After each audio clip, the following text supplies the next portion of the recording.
Hello friends, welcome to Indian study पर आपका स्वागत है। दोस्तों, आज की इस वीडियो में मैं आप लोगों के लिए जीके का टेस्ट लेकर के आया हूं, जो कि आपके आने वाले एग्जाम यूपीएसआई के लिए बेहद इंपॉर्टेंट है। तो वीडियो को एंड तक जरूर देखिएगा, क्योंकि लास्ट में मैं आपसे क्वेश्चन से पूछूंगा और उसका आंसर आपको कमेंट बॉक्स पे बताना होगा। साथ ही साथ इस वीडियो की पीडीएफ डिस्क्रिप्शन में टेलीग्राम चैनल का लिंक दिया हुआ है, वहां से आप प्राप्त कर सकते हैं। पहला क्वेश्चन, इंटरपोल का मुख्यालय कहाँ पर स्थित है सर? जल्दी बताइए। सिंपल क्वेश्चंस है। और देखो, आज का जो टेस्ट है इसमें करंट अफेयर्स के क्वेश्चंस को ज़्यादा ध्यान में रखकर बनाया गया है ना। मैं आपको हर तरीके के टेस्ट प्रोवाइड करवा रहा हूँ। मूल विधि के क्वेश्चंस ज़्यादा आ गए, वैसा टेस्ट ला रहा हूँ। पॉलिटी के क्वेश्चन ज़्यादा आ गए, वैसा टेस्ट लेकर के आ रहा हूँ। करंट अफेयर्स की प्राथमिकता ज़्यादा आ गई। हर तरीके के आपको हमारे चैनल पर टेस्ट देखने को मिलेंगे। अगर आप हर एक टेस्ट दे रहे होंगे तो आपको पता भी चल रहा होगा कि मैं लेवल जो है वो हर टेस्ट में बिल्कुल अलग रखता हूँ, है ना। तो इंटरपोल का मुख्यालय कहाँ पर है सर? लियोन में है। यानी कि इस क्वेश्चन का चौथा ऑप्शन जो है वो आपका बिल्कुल क्या हो जाएगा? करेक्ट हो जाएगा। लियोन जो है ये फ्रांस में स्थित है। नेक्स्ट क्वेश्चन की तरफ चलते हैं। स्वच्छ भारत मिशन किसके लिए है? जल्दी बताओ। सिंपल है। स्वच्छ भारत मिशन का जो उद्देश्य है वो है आपका भारत को स्वच्छ और स्वस्थ बनाए रखना। चौथा ऑप्शन करेक्ट। हाइड्रोजन, हीलियम और अन्य आयनित गैसों के तारे के बीच धूल के बादल को क्या कहते हैं? तो इनको हम क्या कहते हैं सर? नेबुला कहते हैं। दूसरा ऑप्शन करेक्ट। भारत में मीठे पानी की सबसे बड़ी झील कौन सी है? सबसे बड़ी की बात हो रही है। तो भारत में मीठे पानी की सबसे बड़ी झील है आपकी बुलर झील। तीसरा ऑप्शन जो है वो आपका बिल्कुल क्या हो जाएगा? करेक्ट हो जाएगा, जो कि जम्मू कश्मीर में है। भारतीय राष्ट्रीय कांग्रेस का गठन कब हुआ था? सिंपल क्वेश्चन, आसानी से आपको पता होगा। तो भारतीय राष्ट्रीय कांग्रेस का गठन 1885 में हुआ था, है ना। चौथा ऑप्शन जो है वो आपका बिल्कुल क्या हो जाएगा? करेक्ट हो जाएगा। नेक्स्ट क्वेश्चन स्टार्ट करने से पहले मैं आपको बता दोस्तों, आप सभी लोग जानते हैं, चाहे आप यूपीएसआई की तैयारी कर लीजिए, चाहे यूपी लेखपाल, UP triple SC, PET, Uttar Pradesh के अंदर जितने भी आगामी एग्जाम हैं, उस सभी कोर्सेज की तैयारी या सभी एग्जाम की तैयारी आप अनअकैडमी पर कर सकते हैं, क्योंकि अनअकैडमी के प्लस प्लेटफॉर्म पर सारे कोर्स चलाए जा रहे हैं। 7 अक्टूबर से आपका यूपी लेखपाल का बैच स्टार्ट हो गया। 11 अक्टूबर से देख लीजिए सर, आपका आरओ का बैच स्टार्ट हो जाएगा। 13 अक्टूबर से देख लीजिए, अगर आप यूपी पीएससी को 2022 मान करके टारगेट मान करके तैयारी कर रहे हैं, तो ये वाला बैच 13 अक्टूबर से स्टार्ट हो जाएगा, जिसमें बेस्ट एजुकेटर आपको अलग अलग सब्जेक्ट पढ़ाते हुए मिलेंगे। और अनअकैडमी पर एक बहुत खतरनाक ऑफर चल रहा है, मेगा सब्सक्रिप्शन ऑफर। यानी कि अगर आप 1 साल का सब्सक्रिप्शन परचेस करोगे तो आपको 3 महीने का एडिशनल सब्सक्रिप्शन बिल्कुल फ्री मिलेगा। और सबसे अच्छी बात मुझे अनअकैडमी की यही लगती है कि आप जिस भी कैटेगरी के अंदर कोर्स या सब्सक्रिप्शन परचेस करते हो, तो उस कैटेगरी में जितने भी कोर्स चलाए जा रहे होंगे आप सभी को एक्सेस कर पाओगे, जो कि सबसे अच्छी बात है। डिस्क्रिप्शन में लिंक दिया है, आप जरूर से एक बार विजिट कीजिएगा और सब्सक्रिप्शन जो है वो परचेस कर लीजिएगा। सब्सक्रिप्शन परचेस करने के दौरान आप अपने चैनल का नाम इंडियन स्टडी अप्लाई कीजिएगा, तो आपको इंस्टेंट 10% का डिस्काउंट मिलेगा। आपको हर एक कोर्स के लिए अलग से पैसे देने की जरूरत नहीं है। अगर आप सब्सक्रिप्शन परचेस कर लेते हैं तो आपको हर एक कोर्स को एक्सेस करने का मौका मिलेगा, जो भी अनअकैडमी के प्लस प्लेटफॉर्म पर या यूपीपीएससी और यूपी ट्रिपल एससी कैटेगरी के अंदर चलाया जा रहा होगा। आप टेस्ट सीरीज भी देख पाएंगे, यानी कि लाइव टेस्ट सीरीज में आप अपना पार्टिसिपेट भी कर पाएंगे। बहुत सारी आपको लोगों के लिए बहुत सारे ऑप्शंस खुल जाते हैं अगर आप अनअकैडमी का प्लस सब्सक्रिप्शन जो है वो परचेस करते हो। ठीक है, तो इतना ही बताना था। तो आप परचेस कर सकते हैं, डिस्क्रिप्शन में लिंक दिया है। और जब परचेस करो तो रेफरल कोड की जगह इंडियन स्टडी जरूर से अप्लाई कीजिएगा। अब देख लेते हैं नेक्स्ट क्वेश्चन। क्वेश्चन से आपका क्या, जीएसएम का फुल फॉर्म क्या है? जल्दी बताइए सर, जीएसएम का फुल फॉर्म। तो जीएसएम का फुल फॉर्म हो जाएगा global system for mobile communication. चौथा ऑप्शन करेक्ट। किस व्यक्ति को बादशाह खान के नाम से जाना जाता है? आप सभी लोग जानते हैं, सिंपल है। किसको बादशाह खान के नाम से जानते थे? खान अब्दुल गफ्फार खान। चौथा ऑप्शन करेक्ट। मानव जैसी प्रजातियों जैसे कि बंदर, मानव, वनमानुष आदि के व्यवहार का अध्ययन क्या कहलाता है? तो हम क्या कहते हैं सर? प्राइमेटोलॉजी। दूसरा ऑप्शन करेक्ट। लकड़ी के खंभों पर जानवरों के चमड़े से पारंपरिक रूप से बनाए जाने वाले शंक्वाकार या कोनिकल तंबू को क्या कहते हैं? तो इनको क्या कहते हैं सर? इनको हम टिपी कहते हैं। क्या? टिपी। दूसरा ऑप्शन जो है वो आपका बिल्कुल क्या होगा? करेक्ट हो जाएगा। निम्नलिखित में से या फिल इन द ब्लैंक्स हवा में नमी के अवशोषण की प्रक्रिया क्या कहलाती है? तो इस प्रक्रिया को हम क्या कहते हैं? Del x Benson. यानी कि चौथा ऑप्शन करेक्ट। सर्वश्रेष्ठ फिल्म के लिए 92वां ऑस्कर अवार्ड जो है एकेडमी पुरस्कार, ऑस्कर ने एकेडमी पुरस्कार के लिए किसे दिया गया या किसे सम्मानित किया गया? तो आपका जो सही आंसर हो जाएगा वह क्या हो जाएगा? पैरासाइट। तीसरा ऑप्शन जो है वो आपका बिल्कुल क्या हो जाएगा सर? करेक्ट हो जाएगा।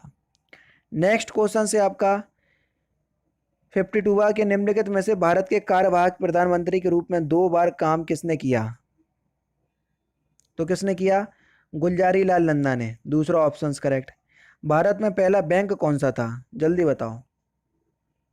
तो भारत में पहला बैंक कौन सा था? हिंदुस्तान बैंक या बैंक ऑफ हिंदुस्तान। दूसरा ऑप्शन करेक्ट। निम्नलिखित में से कौन सा तत्व मैंडलीफ की आवर्त सारणी में ई का एल्युमिनियम की जगह लेता है? तो सही आंसर हो जाएगा आपका गैलियम। पहला ऑप्शन करेक्ट। किसी दर्पण की गोलीय सतह का केंद्र को क्या कहते हैं? तो उसको हम ध्रुव कहते हैं सर। दूसरा ऑप्शन करेक्ट। प्रकाश की गति अधिकतम निम्नलिखित में से किस माध्यम में होती है? तो किस माध्यम में होती है? निर्वात के माध्यम में होती है सर। पहला ऑप्शन करेक्ट।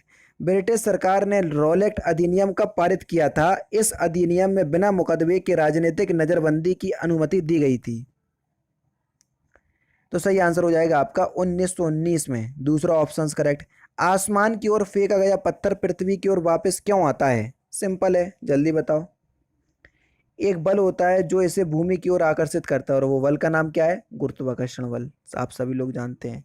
नाभिकीय संलयन प्रतिक्रियाएं स्वचालित रूप से होती हैं,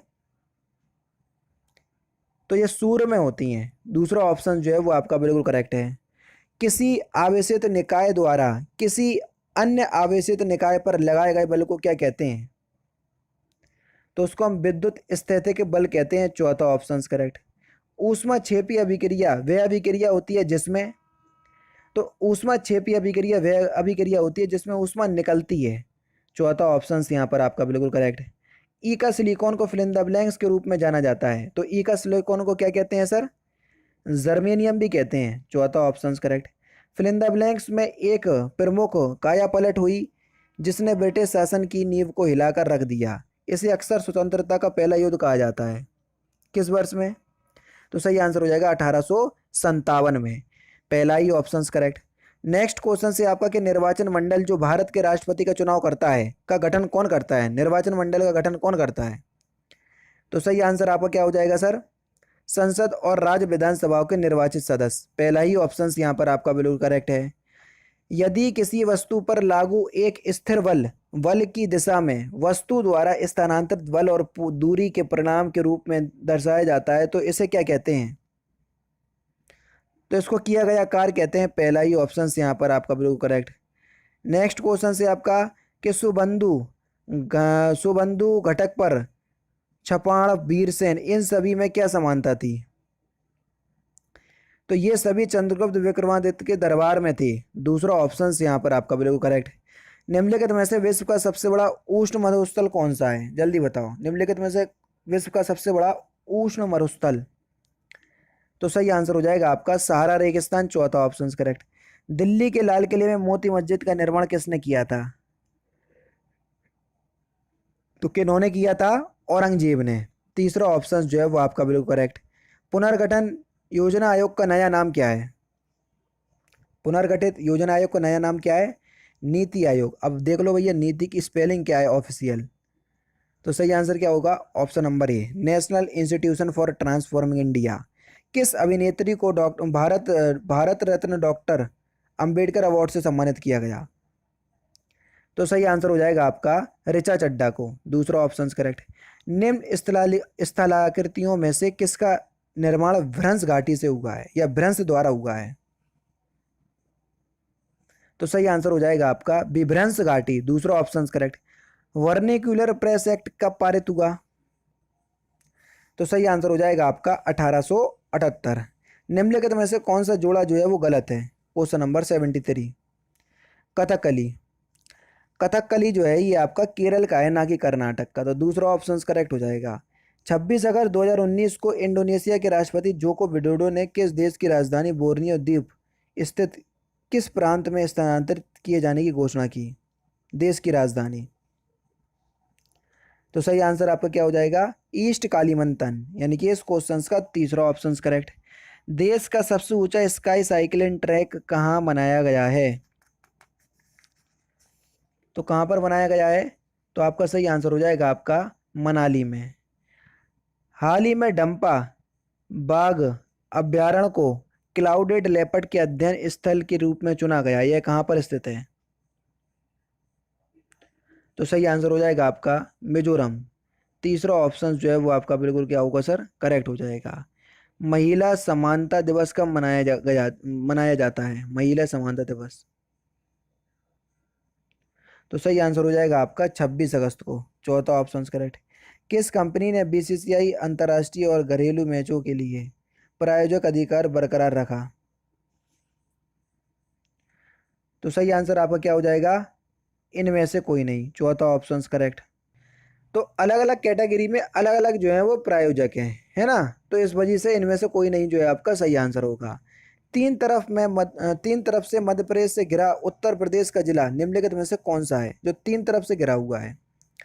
तो सही आंसर हो जाएगा आपका ललितपुर। और लास्ट क्वेश्चन, हाल ही में भारत के किस राज्य में मकड़ी की एक विलुप्त प्राय प्रजाति पिकॉक पैरासूट स्पाइडर पाई गई? तो इस क्वेश्चन का आंसर जो है वो आप मुझे कमेंट बॉक्स में बताएंगे।